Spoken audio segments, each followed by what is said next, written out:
Peace and shalom, Israel. Before we start the lesson, hit the notification button because we upload lessons every week and I don't want you to miss a single one of them. Like, comment, subscribe, and if there's a topic you would like for us to cover, we'll see what we can do. So until next time, cue the music.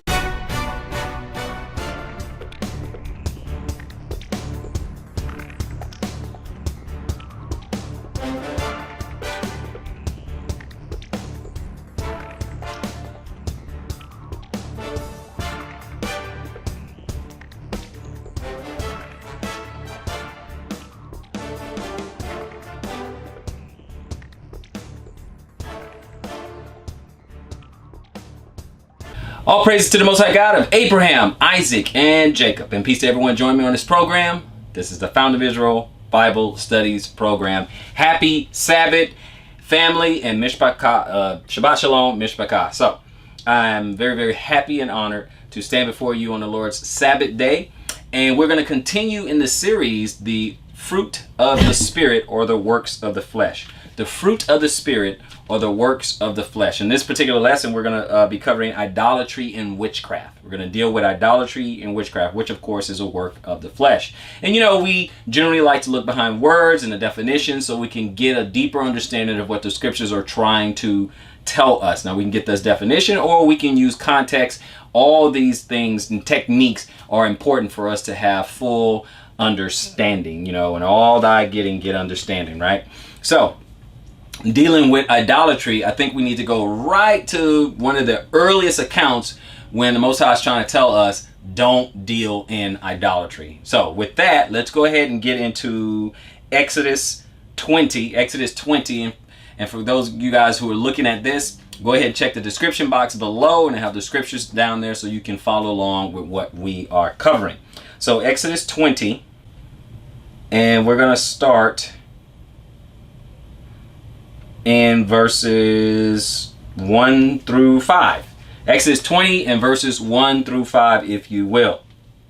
And it says, And God spake all these words, saying, I am the Lord thy God, which have brought thee out of the land of Egypt, out of the house of bondage. Okay, so that's one of the things that Egypt is synonymous with bondage, right? So anyway, just giving that's just a quick aside. Verse 3. Thou shalt have no other gods before me. So right there, he's dealing with idolatry. You shall have no other gods before me. Okay. Now let's look up gods in the Hebrew, which is 430. Okay. Which is Elohim. Okay. Rulers, judges, divine angels. Okay. Gods, goddesses, God-like, you know, things like that. So a lot of time people, they worship, you know, angels, right? When you look in the Strong's, it's talking about the supreme God, okay, occasionally applied by way of deference to magistrates and sometimes as a superlative like angels, okay. So a lot of people, they worship false gods and these gods are simply angels, you know, no different than Satan or any other angel out there, people worshiping false gods. Okay, then it says, Thou shalt not make unto thee any graven image, okay, graven image, a sculpture, you know, things like that, or any likeness of anything that is in the heaven above. So you shouldn't have sculptures and images of angels and things like that to worship, or that is in the earth beneath. Okay, so earth beneath, or that is in the waters under the earth. So when you notice a lot of religions out there, that they have a lot of symbolism, right? And obviously in Israel they had a lot of symbolism as well, and in Islamic cultures they have a lot of symbolism as well. A lot of different faiths, they have plenty of symbolism. Obviously in Christianity, you have the cross, you have the little fish that people put on the back of their cars, you have pictures of, you know, a blonde hair, blue-eyed Jesus, you have pictures of the Virgin Mary and statues and things like that. You have so many different things, you know, not to mention, you know, the Roman Catholic Church. There's a lot of images. You know, when the Bible clearly says don't make these images, don't worship these images, and what people do, they go and worship these images. People in Islam, they go facing Mecca and they go and worship, you know, the cobblestone and all that stuff. It's just, there's a lot out there, brothers and sisters. There's a lot out there. I can go on and on and on. I'm just coming off the top of my head, but there's a lot. So the Bible clearly says not to do these things, but people do it anyway. People rush out to do it, you know, to get it, because I said in many other lessons that people, we are born, we are made to worship. We're going to worship something. Okay, that's how we, he put what? Infinity in our hearts, right? So we're going to worship something. When we find something to worship, and that's why some people, they think, as soon as Israel, they get out of bondage and they have Aaron make the golden calf or whatever, it's because they're going to worship something. When we cry out, okay, when we cry out in extreme dangers, we cry out to God. Even if we don't know who that God is, we cry out to something. It's like they say, there's, when a plane is going down, there are no atheists, right? They don't, oh my me, oh myself, they crying out to something, right? So that's just one of those things. And so they usually make an image or something as a focal point, something to concentrate their worship. Okay. And so the Most High doesn't want us to do that. In verse 4, like he said, verse 5, and it says, and thou shalt not bow down thyself to them, nor serve them, for I am the Lord thy God, am a jealous God, visiting the iniquity of the fathers upon the children unto the third and fourth generation of them that hate me. Okay, but he said in 6, he said, and showing mercy unto thousands of them that love me and keep my commandments. Okay, so we're talking about those type of things. This is the idolatry, right? So if we go to 7, so we're going to make it 1 through 7. Really, actually 1 through 8, because we're talking about idolatry. 7, it says, thou shalt not take the name of the Lord thy God in vain, for the Lord will not hold him guiltless that take his name in vain. And then finally 8, remember the Sabbath day to keep it holy. So those first 4 commandments really deals with how do we worship the Most High the correct way. Okay, after that it starts talking about thou shalt not kill and thou shalt not commit adultery and so on and so forth. You guys know the rest. So it goes into those things. So the first few is talk about how we worship the God of Abraham, Isaac, and Jacob. Okay, and so when we do these type of things, like he said, if you bow down and serve other gods, he says he's going to visit the iniquity of the fathers unto the children to the third and fourth generation. That's how you have generational curses, right? So it's up to you when you are cognizant of it, when you are conscious of it. Now it's time for you to break those curses, right? Now it's not through your might, it's through your submission, right? It's through your submission to the Most High and say, you know what?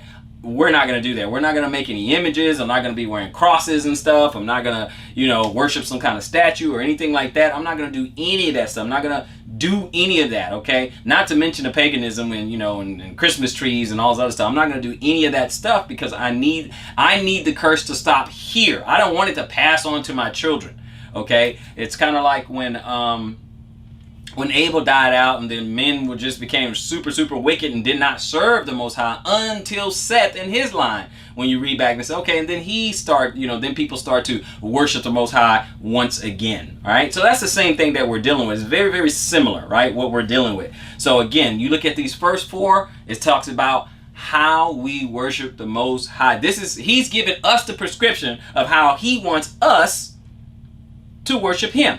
That way it's not idolatry. But he said, I'm showing mercy unto thousands of them that love me and keep my commandments. So simply loving him and obeying him. So he put it together. It's an action word, right? It's not just your feelings. It's an action word. Your feelings are fine, but we can't just trust your feelings, right? So it's an action word, and keep his commandment. That to him, obedience is better than sacrifice, as it were, right? And we'll get to that part too. All right, so we're going to do that. Let's go over to Deuteronomy 4. Deuteronomy chapter 4, 10 through 19. Deuteronomy 4, 10 through 19. Which reads, especially the day that thou stoodest before the Lord thy God in Horeb, when the Lord said unto me, gather me the people together, and I will make them hear my words, that they may learn to fear me all the days that they live upon the earth, and they that may teach their children. And ye came near and stood under the mountain, and the mountain burned with fire unto the midst of heaven, with darkness, clouds, and thick darkness. And the Lord spake unto you out of the midst of the fire, and ye heard the voice of the words, but saw no similitude, only ye heard a voice. And he declared unto you his covenant, which he commanded you to perform, even 10 commandments, and he wrote them on 2 tables of stone. And the Lord commanded me at that time to teach you statutes and judgments, that ye might do them in the land whither ye go over to possess it.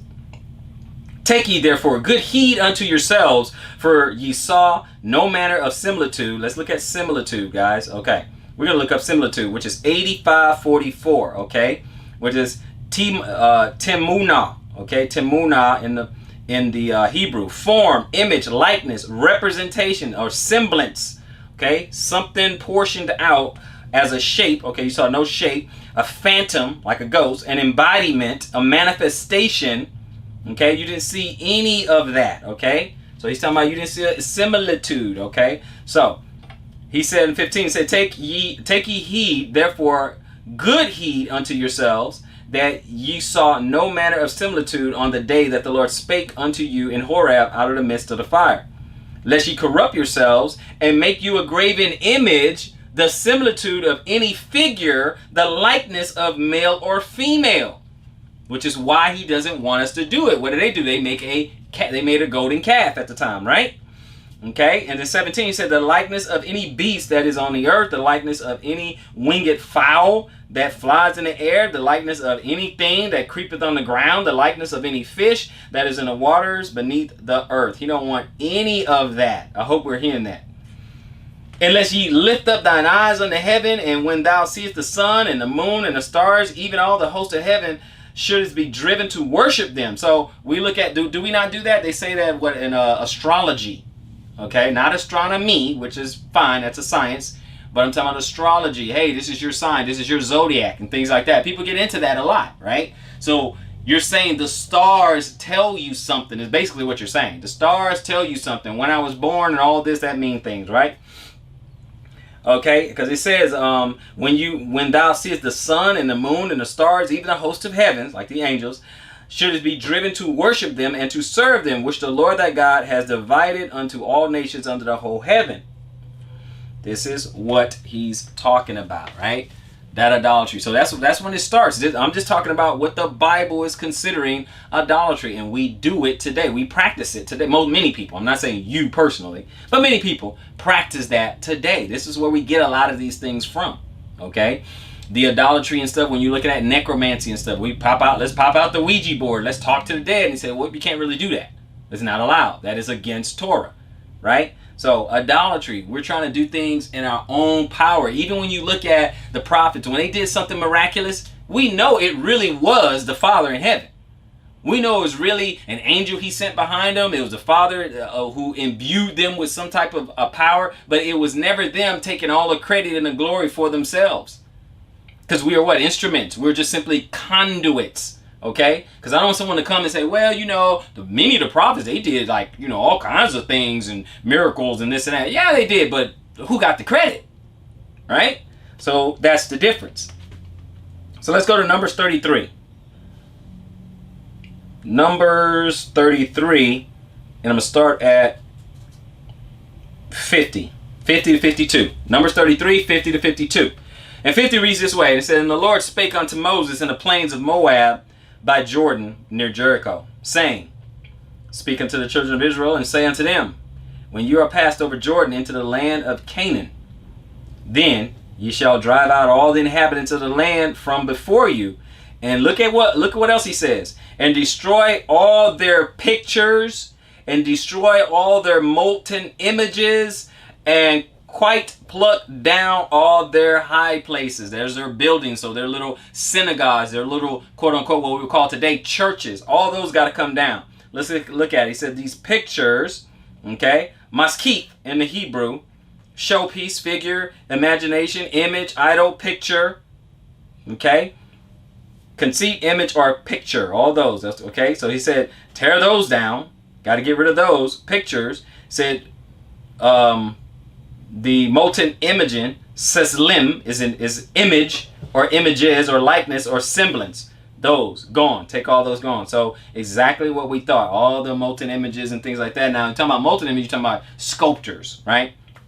And sculptures. You got to get rid of those. So the pictures, the sculptures, and the churches, all those things have got to go. And 50, I did 52, 53, and ye shall dispossess the inhabitants of the land and dwell therein, for I have given the land to you to possess it. But so the first thing he said, I don't want you to even have any of this stuff around. Destroy all of it. I don't want the idolatry. But what many of us today, we hold on to our idolatry. I remember back when I was a Christian, I used to have like a cross collection. I started putting crosses everywhere. But I thought I was doing something. I thought, hey, you know what? Hey, the more the merrier, the holier, the more the holier. I'll put a cross here, nice little designer crosses and all this other stuff. Until I start reading what the scripture actually says. And guess where all of them are? In the trash, gone, burnt up. Okay? Over a decade ago, they're gone. When I start paying attention to what the actual scripture says. Do I have a picture of Jesus the Christ or Yeshua HaMashiach? No, I do not. Don't have that in my house. I used to wear jewelry, have crosses and all that. Don't have that. Gone. Because once you know better, we're supposed to do better. And I understand that the Most High respects obedience more than all the I'm sorries in the world. I can have all the I'm sorry in the world. But no, he wants obedience. So the obedience is don't have any of these graven images. Don't do that. So I try to be vigilant. So if something comes up and I'm like, you know what? I'm not sure about that. I'll get rid of it. That's it. Better safe than sorry. Amen. So that's what we're going to do with that. Now we're going to go to Exodus 33. Exodus 33. And we're going to go 10 through 17. Exodus 33. Which reads, and all the people saw the cloudy pillar stand at the tabernacle door. And all the people rose up and worshipped, every man in his tent door. And the Lord spake unto Moses face to face, as a man speaketh unto his friend. And he turned again into the camp. But his servant Joshua, the son of Nun, a young man, departed not out of the tabernacle. Okay? I want you guys to look at this. Now the Lord spoke to Moses face to face, people. 12. And Moses said unto the Lord, See thou sayest unto me, bring up this people, and thou hast not let me know whom thou wilt send with me. Yet thou hast said, I know thee by name, and thou hast also found grace in my sight. Now therefore I pray thee, if I have found grace in thy sight, show me now the way, that I may know thee, that I may find grace in thy sight, and consider that this nation is thy people. So he just wants some proof there, right? And he said, my presence shall go with thee, and I will give thee rest. And he said unto him, if thy presence go not with me, carry us not up hence. Like, if you're not going to be with us, Lord, I don't want to go. Okay, I don't want us to go. For wherein shall it be known here that I and thy people have found grace in thy sight? Is it not that thou goest with us? So shall we be separated, I and thy people, from all the people that are upon the face of the earth? And the Lord said unto Moses, I will do this thing also that thou hast spoken, for thou hast found grace in my sight, and I know thee by name. I know you personally is what he's saying. And he said, I beseech thee, show me thy glory. And he said, I will make all my goodness pass before thee, and I will proclaim the name of the Lord before thee, and will be gracious to whom I will be gracious, and I will show mercy on whom I will show mercy. Okay, so what he wanted to do, he said, okay, I just want to make sure I'm serving the true and living God, and that you are with me. This is his concern. I want to serve the true and living God, and that you are with me, or with us, I should say. He just want to make sure, okay? I believe Gideon did the same thing when he was talking about, if it's dry on this side and dew on that side, and then vice versa. You just want to make sure. You want to make sure you're serving the true and living, okay? What does it say? It says test the spirits, right? So it's just kind of testing, like, let's make sure, okay? So there's nothing wrong with that. You just want to make sure, okay? So let's go to Numbers 25. Nothing wrong with testing to make sure. Numbers 25, chapter 25. And then we want 1 through 9. Numbers 25, 1 through 9. And it reads, And Israel abode in Shittim, and the people began to commit whoredom with the daughters of Moab. And they called the people unto the sacrifices of their gods. There we go, some idolatry. And the people did eat and bow down to their gods. So again, sometimes a feast is prepared before a god, just like we have our sacred feasts. But feasts are prepared for the God. That's what I mean. They did eat and stuff like that. They said, okay, we're going to dedicate this. And, it's kind of like when people pray over their food. And anyway, so it said, verse 2, it said, and they called the people unto the sacrifices of their God, which involves an animal. And the people did eat the animal and bow down to their gods. And Israel joined himself to Baal Peor, and the anger of the Lord was kindled against Israel. And the Lord said unto Moses, take all the heads of the people and hang them up before the Lord against the sun, that the fierce anger of the Lord may be turned away from Israel. So he's trying to have some mercy. And Moses said unto the judges of Israel, slay ye everyone his men that were joined unto Baal Peor. Kill. This is how serious he was about idolatry. Okay? Everyone that you saw bow to Baal Peor, who partook in their sacrifices to those other gods, it's time to put their head on a pike. Okay?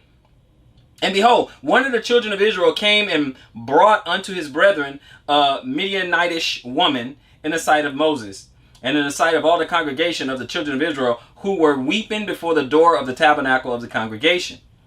And when Phinehas, the son of Eleazar, the son of Aaron, the priest, saw it, he rose up from among the congregation and took a javelin in his hand.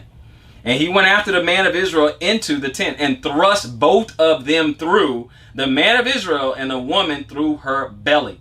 So the plague was stayed from the children of Israel. And those that died in the plague were 24,000. So he said, no. We are going to take care of this. We're going to get rid of this. Okay? Because that's how serious he was with idolatry.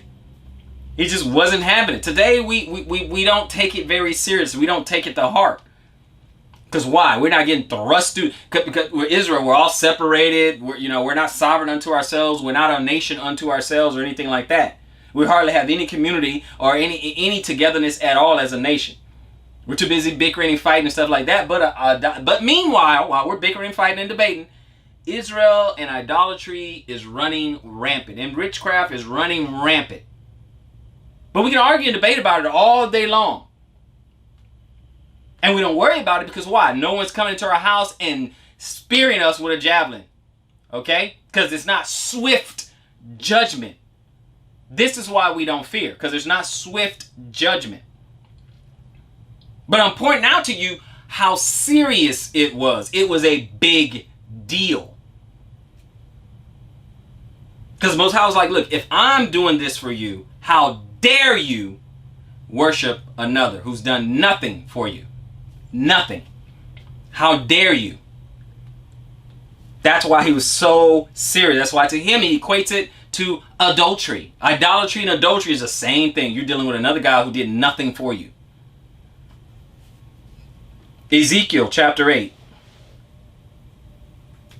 Ezekiel chapter 8. I'm actually going to read the first 18 verses actually. So really the whole chapter. Ezekiel chapter 8. Now let's take a look at this. And it came to pass in the 6th year and in the 6th month and in the 5th day of the month, as I sat in my house and the elders of Judah sat before me, that the hand of the Lord God fell there upon me. Then I beheld, and lo, a likeness, as the appearance of fire, from the appearance of his loins, even downward fire. And from his loins, even upward, as the appearance of brightness, as the color of amber. And he put forth the form of an hand. And he took me by a lock of my head. So Ezekiel had dreadlocks. And the Spirit lifted me up between the earth and the heaven, and brought me in the vision of God to Jerusalem, to the door of the inner gate that looked toward the north, where was the seat of the image of jealousy, which provoked to jealousy. And behold, the glory of the God of Israel was there, according to the vision that I saw in the plain. Then said he unto me, Son of man, lift up thy eyes now the way toward the north. So I lifted up my eyes the way towards the north, and behold, northward at the gate of the altar, this image of jealousy in the entry. And he said furthermore unto me, Son of man, seest thou what they do? even the great abominations that the house of Israel committed here, that I should go far off from my sanctuary. But turn ye yet again, and thou see greater abominations. So he's made say, look at what Israel is doing, guys. Look at this. Have you seen this? He said, but that's not all. They're doing even more, right? Verse 7. And he brought me to the door of the court, and when I looked, behold, a hole in the wall. Then said he unto me, Son of man, dig now in the wall. And when I have digged in the wall, behold, a door. And he said unto me, Go in, and behold the wicked abominations that they do here. Look at what Israel is doing here, Ezekiel. Verse 10. So I went in, and I saw, and behold, every form of creeping things and abominable beasts, right? Unclean beasts, and all the idols of the house of Israel portrayed upon the wall round about. All over the walls, ladies and gentlemen. All over the walls, this is what they're doing. Okay? And there stood before them 70 men of the ancients of the house of Israel, and in the midst of them stood Jazaniah, the son of Shaphan, with every man his censer in his hand, and a thick cloud of incense went up. Okay, this represents, prayers. Then said he unto me, Son of man, hast thou seen what the ancients of the house of Israel do in the dark? Every man in the chambers of his imagery. For they say, the Lord see us not. The Lord has forsaken the earth. He said, the Lord's not looking. We don't see anything. He can't see us in here, okay? He said also unto me, Turn thee yet again, and thou shalt see greater abominations that they do. Then he brought me to the door of the gate of the Lord's house, which was toward the north, and behold, there sat women weeping for Tammuz. Let's look up Tammuz, guys. 8542. Tammuz is a proper name. It's a Sumerian deity of food and vegetation. The Sumerian deity of food and vegetation. Okay? Weeping for Tammuz. In 15. Then said he unto me, Hast thou seen this, O son of man? Turn thee yet again, and thou shalt see greater abominations than these. He just keeps saying it, and just letting them know. Verse 16. And he brought me into the inner court of the Lord's house, and behold, at the door of the temple of the Lord, between the porch and the altar, were about 25 men, with their backs towards the temple of the Lord, and their faces toward the east, and they worshiped the sun towards the east. Oh, this idolatry. We just can't get away from it, right? We just cannot get away from it. Let's finish here. 17. Then he said unto me, Hast thou seen this, O son of man? He just keeps asking these questions.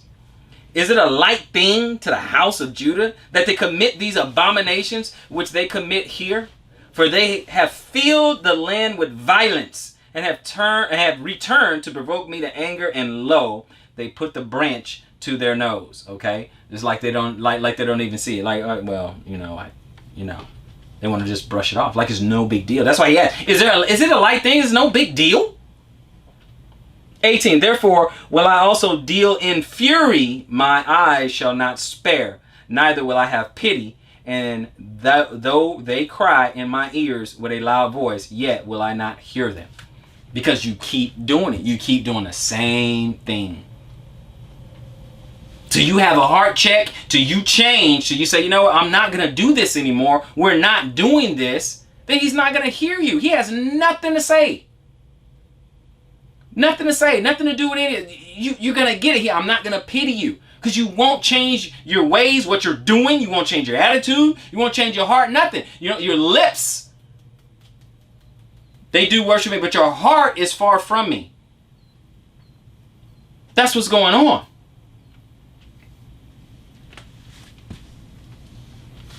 This idolatry, I'm trying to tell you, he cannot stand the idolatry. And if you continue to do it, it gets what? It gets passed down your line to the third and fourth generation. Now, if you know better, should you do something about that? Should you take heed? This is a work of the flesh, after all. You want to get rid of that, right?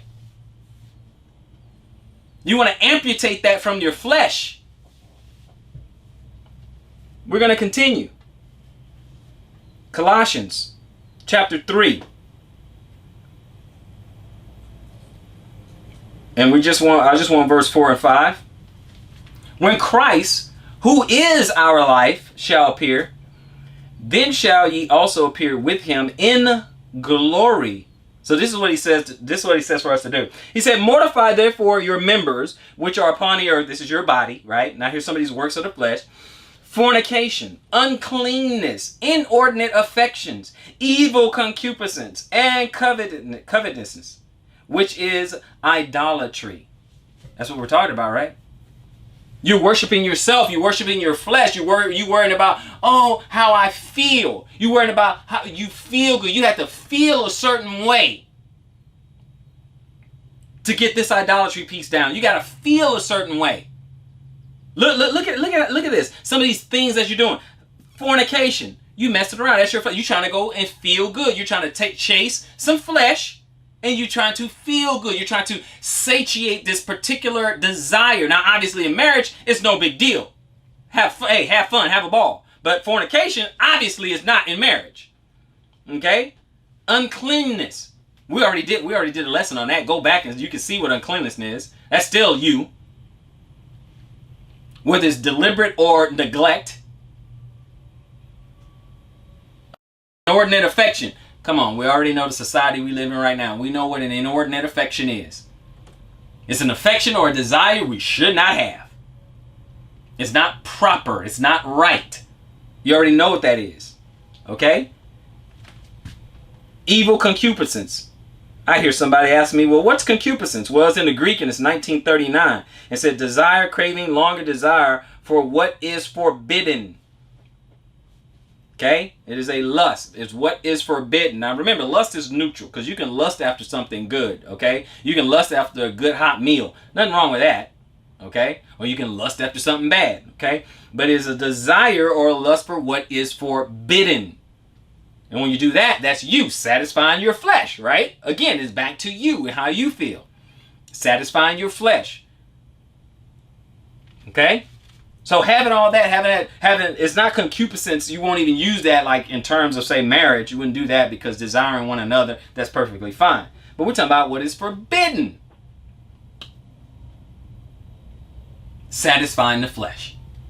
Which is idolatry.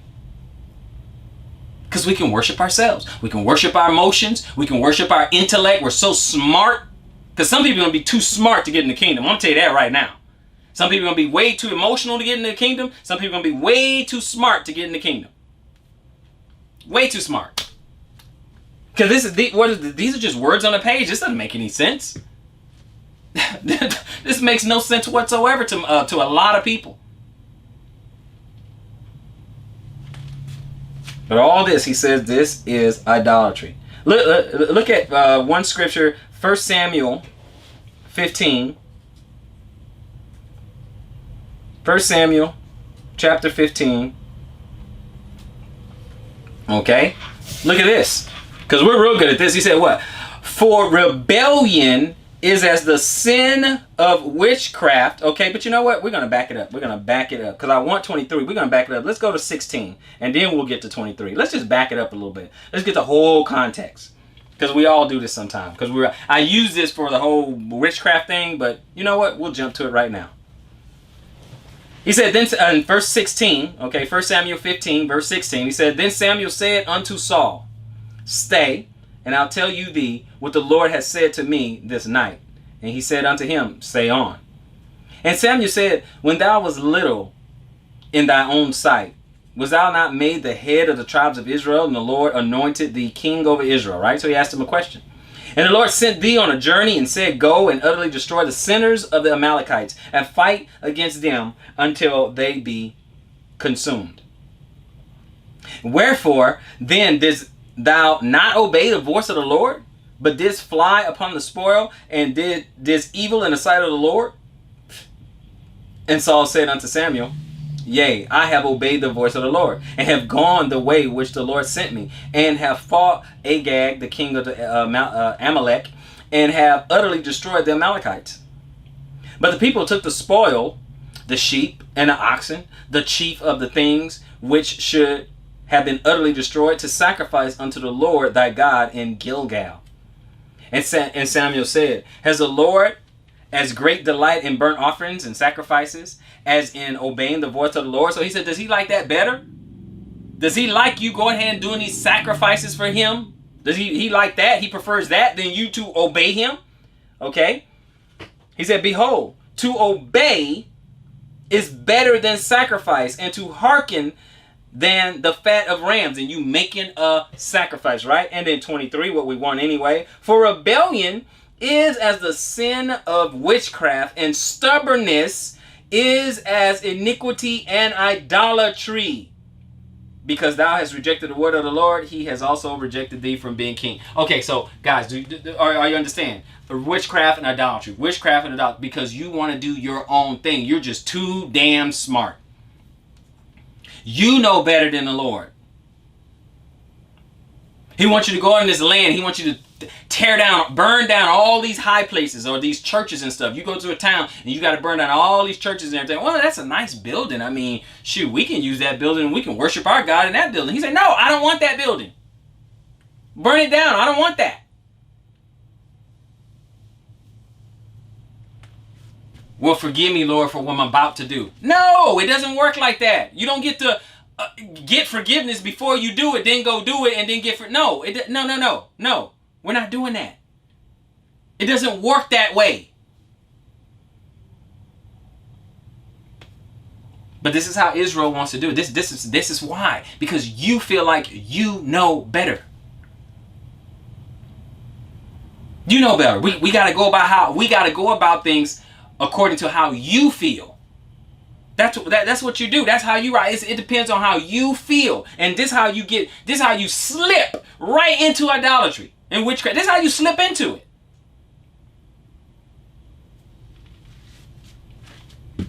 Let's look at witchcraft since we're here, which is Hebrew 7081, okay? Kasim, divination, witchcraft, Baalam, okay, false prophets, in a good sense. I said also divination, okay, reward of divination, divine sentence, witchcraft, okay? So in the Hebrew, we looked at it in Hebrew. We'll look at it in the Greek when we get there.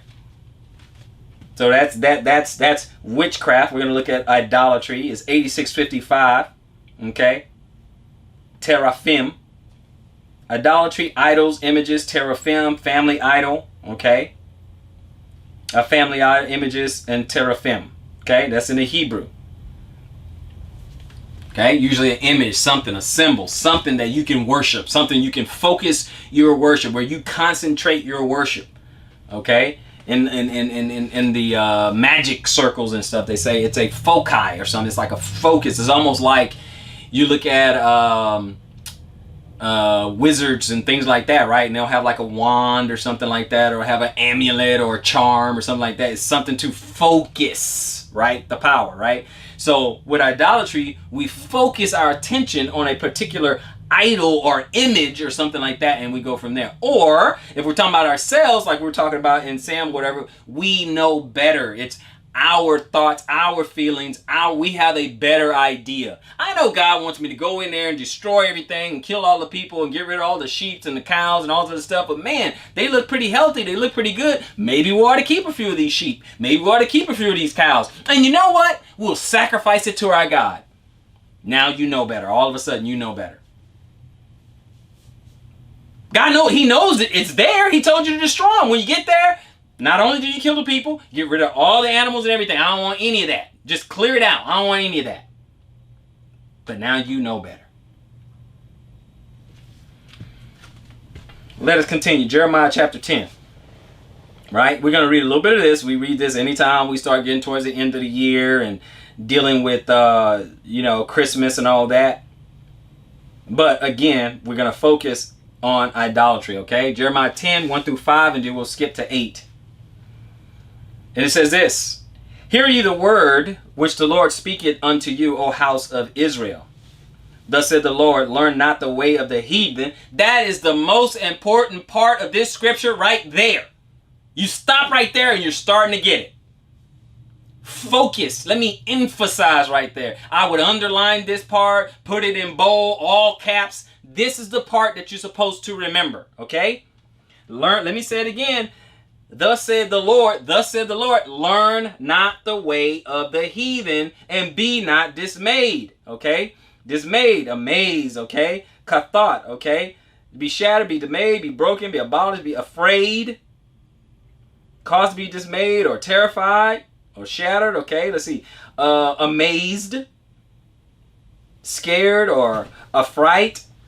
Fear, don't be scared, don't worry about it, okay? Be not dismayed at the signs of heaven, for the heaven are dismayed at them. For the customs of the people are vain, mean for nothing. For one cutteth a tree out of the forest, the work of the hand of the workmen with the axe. They deck it with silver and gold, they fasten it with nails and with hammers, that it move not. They are upright as the palm tree, but speak not. They must needs be born, means they need to be moved, because they cannot go. Be not afraid of them, for they cannot do evil, neither also in them to do good, meaning they can't do anything. So, let's go to verse 8. But they are altogether brutish and foolish. The stock is a doctrine of vanities. Let's look up brutish, which is 1197. Okay. Go to that. Okay, so to be stupid, to be barbarous, brutish, to be stupid, dull-hearted, unreceptive. Okay, so brutish, to be brutish, bring, put, take, away, burn, eat, fed, heat, kindle. Okay, so they're all brutish. They need to be gone, gone, gone, gone. And we know what foolish is, so we have an idea. Okay, so I'm not going to get on a Christmas rant or anything like that. I'll save that for future lessons later this year, right? So I'm not going to get on that. I'm just showing you the difference with idolatry. Idolatry.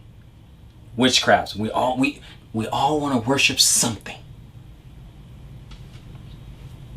We want to express that worship somehow. Daniel chapter 7.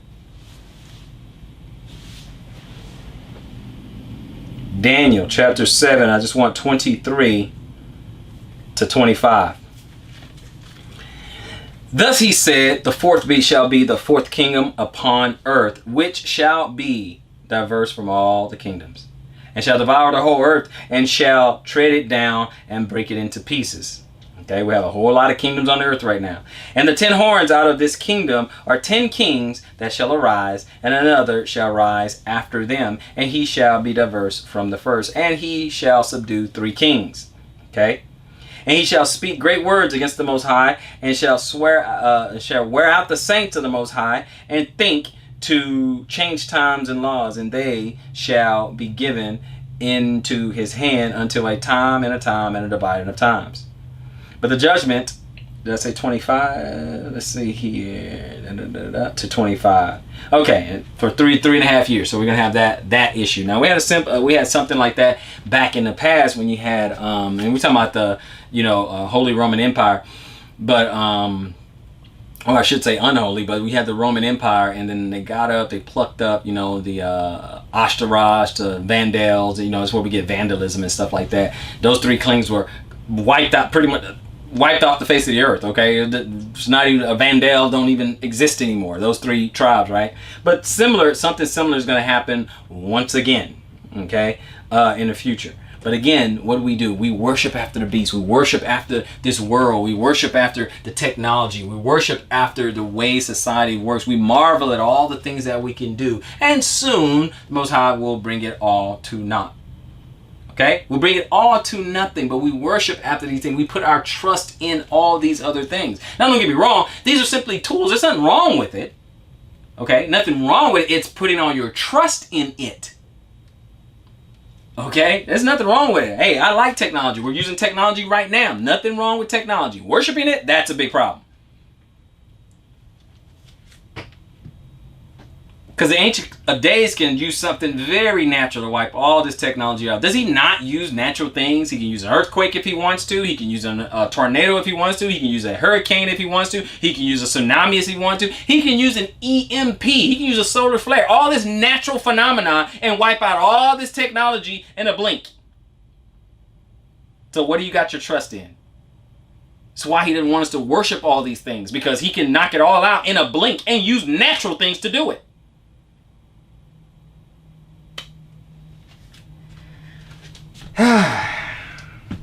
Let's keep going, brothers and sisters. Let us keep going. Let's go to Romans chapter 1. Start at 18 to 25.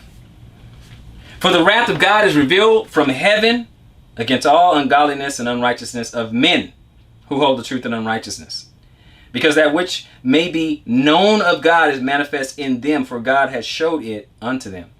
For the invisible things of him from the creation of the world are clearly seen, being understood by the things that are made, even his eternal power and Godhead, so that they are without excuse. Meaning all the things that we see and experience right now is coming from the invisible.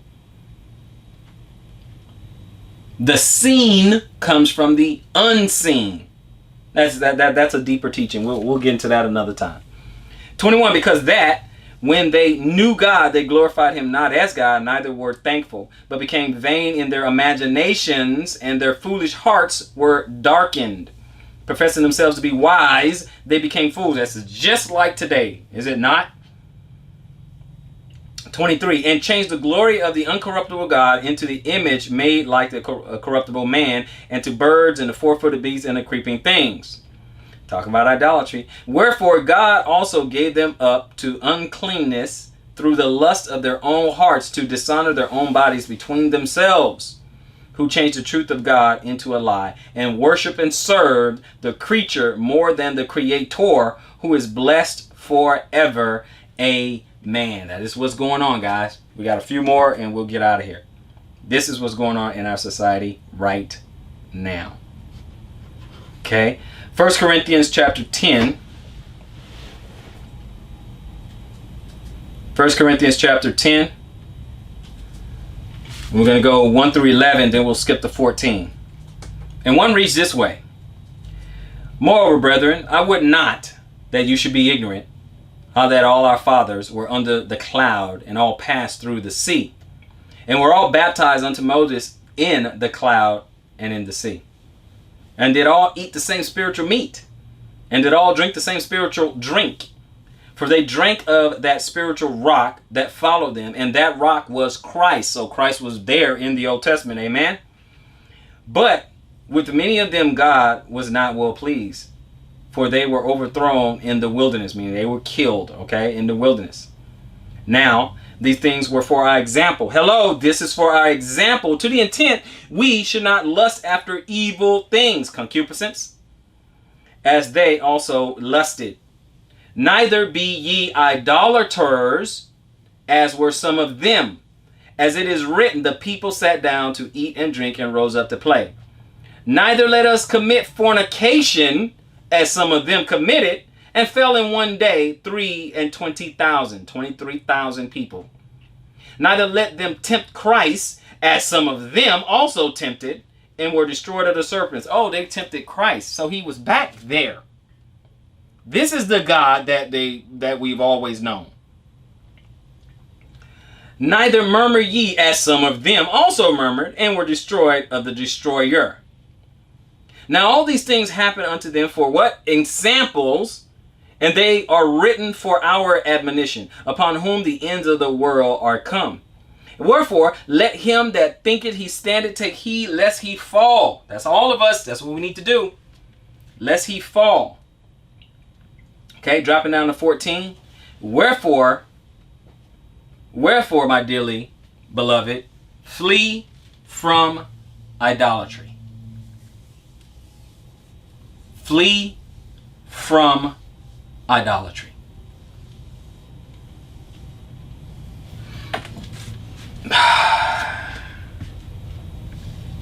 Let's do Acts 17. And then we'll shift gears a little bit. Acts chapter 17, and we're going to start at 22. Okay, let's see if we can get 22 to 31. He said, Then Paul stood in the midst of Mars Hills and said, Ye men of Athens, I perceive that in all things ye are too superstitious. For as I passed by and beheld your devotions, I found an altar with this inscription, To the unknown God. Whom therefore you ignorantly worship, him declare I unto you. God that made the world and all things therein, seeing that he is Lord of heaven and earth, and dwell not in the temples made with hands. Neither is he worshipped with men's hands, as though he needed anything, seeing he giveth to all life and breath and all things. And have made of one blood all nations of men for to dwell on all the face of the earth, and has determined the times before appointed, and the bounds of their habitation, that they should seek the Lord, if haply they might feel after him, and find him, though he be not far from every one of us. Though he be not far from every one of us. For in him we live and move and have our being, as certain also of your own poets have said, for we are also his offspring. Forasmuch then as we are the offspring of God, we ought not to think that the Godhead is like unto gold or silver or stone, graven by art and man's devices. In the times of this ignorance God winked at, but now commanded all men everywhere to repent, because he has appointed a day in the which he will judge the world in righteousness by that man whom he has ordained, whereof he has given assurance unto all men, in that he had raised him from the dead. So he's talking about, obviously, the Messiah coming in. He has ordained him to judge all men. For a time, he winks at your ignorance. For a time. But the time is coming for you to mature. Like when he says to be perfect, that perfect means mature. Time for you to mature. Doesn't mean without flaw, because it's too late. By the time you even knew God exists, you already messed up, okay? So I'm just talking about maturity. Not repeating the same thing. See, some things you should be above. Now, I'm not going to determine what those things are. I'll let the Most High do that. But you know there's some things that you should be beyond. Some areas you may struggle, and other areas you should be beyond it. We have to flee this idolatry. Now we're going to continue over. We got 3 more places. Second Chronicles. I'm going to chapter 33. 1 through 9. Let's look at this. Manasseh was 12 years old when he began to reign. And he reigned 50 years in Jerusalem. But did that which was evil in the sight of the Lord, like unto the abominations of the heathen, whom the Lord had cast out before the children of Israel. For he built again high places, like a church, which Hezekiah his father had broken down. So Manasseh goes in and he builds up high places that his father Hezekiah broken down. And he reared up altars for Baalim, and made groves, and worshiped all the hosts of heaven, and served them. Also he built altars in the house of the Lord. Wherefore the Lord has said, in Jerusalem shall my name be forever. And he built altars for all the hosts of heaven in the 2 courts of the house of the Lord. And he caused his children to pass through the fire in the valley of the son of Hinnom. Also he observed times, and used enchantments, and used witchcraft, and dealt with familiar spirits and with wizards. He wrought much evil in the sight of the Lord to provoke him to anger. Are you guys hearing what just happened? And he set, and he set a carved image, the idol which he had made in the house of God, in which God had said to David and to Solomon his son, in this house and in Jerusalem, which I have chosen before all the tribes of Israel, will I put my name forever. Neither will I any more remove the foot of Israel from out of the land which have appointed for your father, so that they will take heed to do all that I have commanded them, according to the whole law and the statutes and ordinance by the hand of Moses. And finally, verse 9. So Manasseh made Judah and the inhabitants of Jerusalem to err, and to do worse than the heathen, whom the Lord had destroyed before the children of Israel. You guys see, you see what Manasseh did?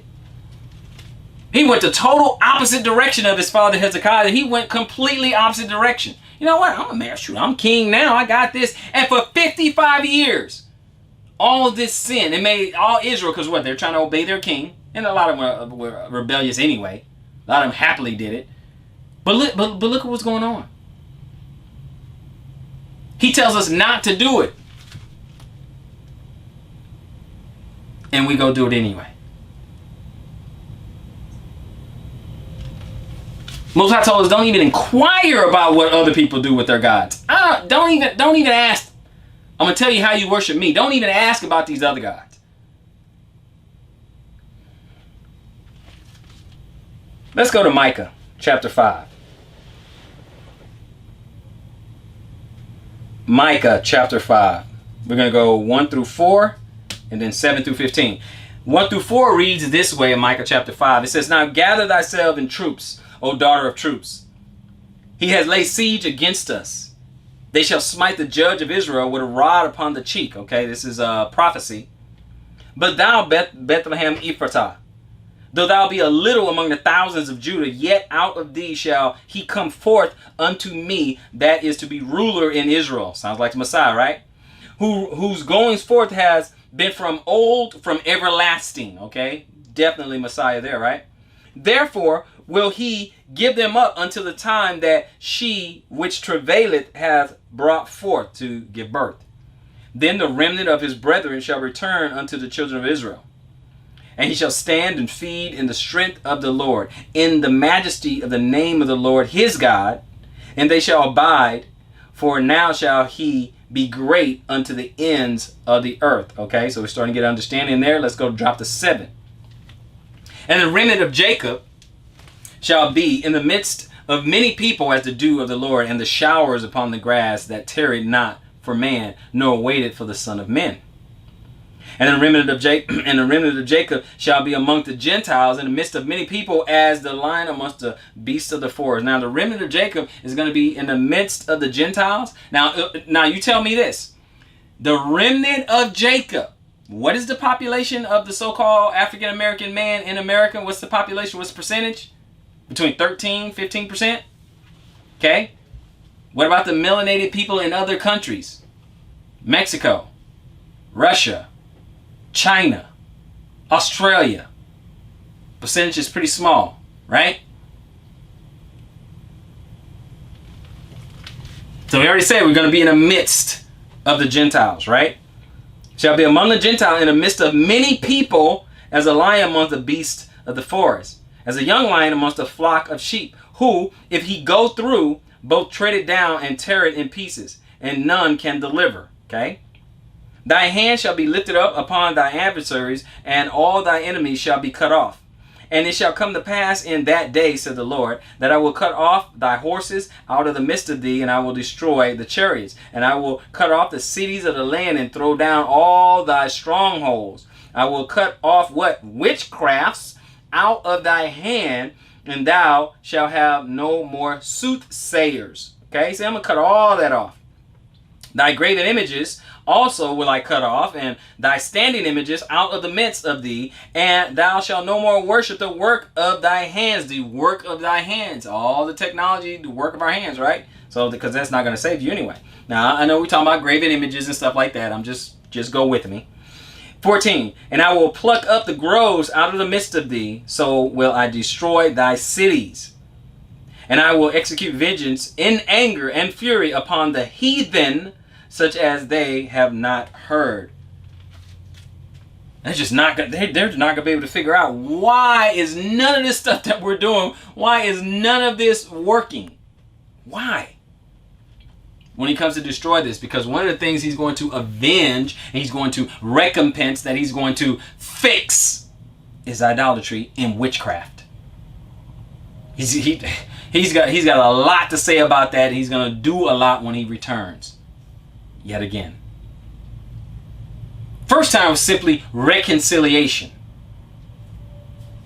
But when he returns, it's redemption and retribution. Let's go to our last place. Let's go to a book we don't normally go to very much. It's only 3 chapters, but we're going to go to this one book. Let's go to Nahum chapter 3, and I just want the first 7 verses. Let's go to Nahum. We're going to finish up in Nahum chapter 3, starting at verse 1 through 7. Woe to the bloody city! It is full of lies and robbery. The prey departed not. The noise of a whip and the noise of the rattling of the wheels and the prancing horses and of the jumping chariots. The horsemen lifted up both the bright sword and the glittering spear, and there is a multitude of slain, and a great number of carcasses, and there is none in of their corpses. They stumble upon their corpses. Because of the multitude of the whoredoms of the well-favored harlot, the mistress of witchcraft, that selleth nations through her whoredoms and families through her witchcraft. Because a lot of us, we're going to get into that sort of thing. Right? Behold, I am against thee, said the Lord of hosts, and I will destroy thy skirts upon the face, and I will show the nations thy nakedness, and the kingdoms thy shame. And I will cast abominable filth upon thee, and make thee vile, and I will set thee as a gazing stock, something to look at, right? An image of shame. I'm gonna make. They're gonna be shaking. They're gonna look at you and they're gonna be shaking their head. That's how bad I'm gonna do you, because they're just gonna look at you and be like, shaking their head. 7. And it shall come to pass that they will look upon thee, shall flee from thee, and say, Nineveh is laid waste. Whom will bemoan her? Whence shall I seek comforters for thee? In verse 8. Actually, I wanted to stop at 7. Actually, I just want to stop there, guys. Because this is the kind of thing, that gets us in trouble if we just simply ignore it. And I want to impress upon you that we can't just simply ignore it like it doesn't exist, like it doesn't affect us. And I'm going to talk about anything that affects our salvation. And idolatry and witchcraft affects our salvation. And we need to do everything we can to repent and cut that out of our life. Because it affects you. And not only does it affect you, it affects your children. It affects the generations after you. So it's important for us to work on it right now. You be the turning point in your family.